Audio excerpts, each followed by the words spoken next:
101 in 1 Explosive Megamix. Sounds like this should be a techno rave CD. The most explosive mega mix of music from the 1990s. Not quite though, this is 101 video games in one Nintendo DS cartridge, but with some slamming techno-style beats.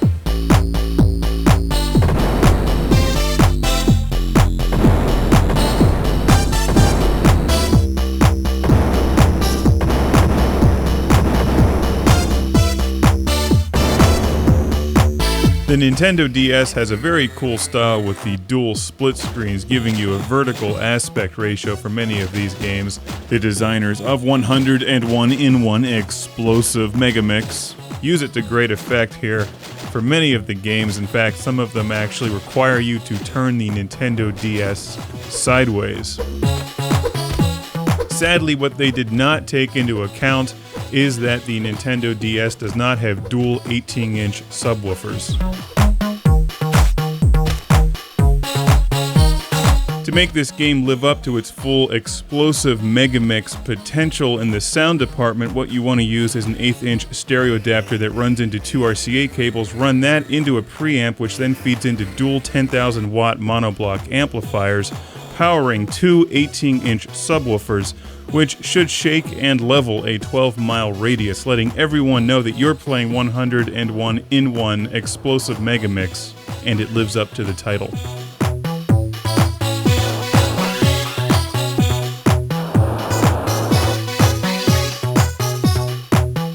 While the music does get repetitive, it can't be all bad. This game has spaceships. In fact, a couple different spaceship games included in the 101 in 1 games. I think that this title speaks for itself. You can see very clearly what kind of a game this is, which is an ideal game for traveling if you're stuck in an airport, flying somewhere, or on a road trip, because you probably won't like all 101 games, but you'll like some of them, or most of them. There's certainly enough games and enough diversity here to keep you entertained for a while. The spaceship dodging missile one is my favorite by far.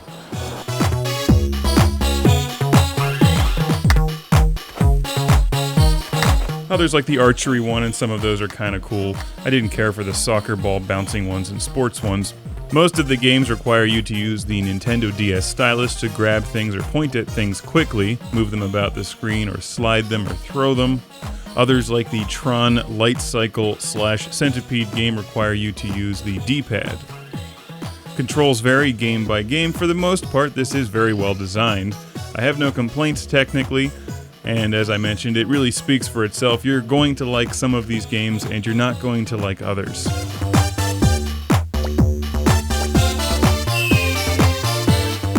On the top right of the screen is your score next to the little pile of gold. It seems that no matter how awful you do, you always earn some points for each game.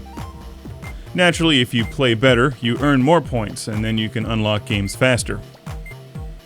There's a certain score that you have to beat in order to actually beat that game. Many of them are very easy, others are far more challenging. That awards you some serious bonus points, which you can then apply towards the purchase and acquisition of another game on this game cartridge, floppy disk, whatever it's called, the thing that sticks into the back of the Nintendo DS and actually contains the game.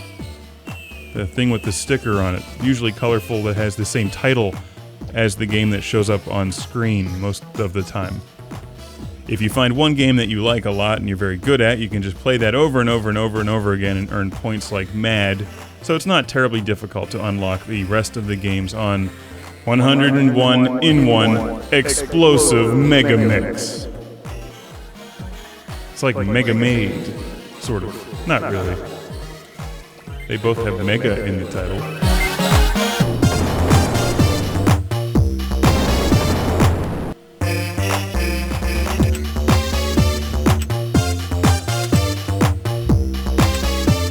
Look, it's like Tapper, but with hamburgers. The eclectic variety of mini-games included within 101 in 1 Explosive Megamix is a lot like Dalmatians. You just don't realize how many of them you have until you have 101 of them. The difference here is that you don't have to clean up after them, and you don't feel guilty about picking favorites. The downside is that they're not cool Dalmatians.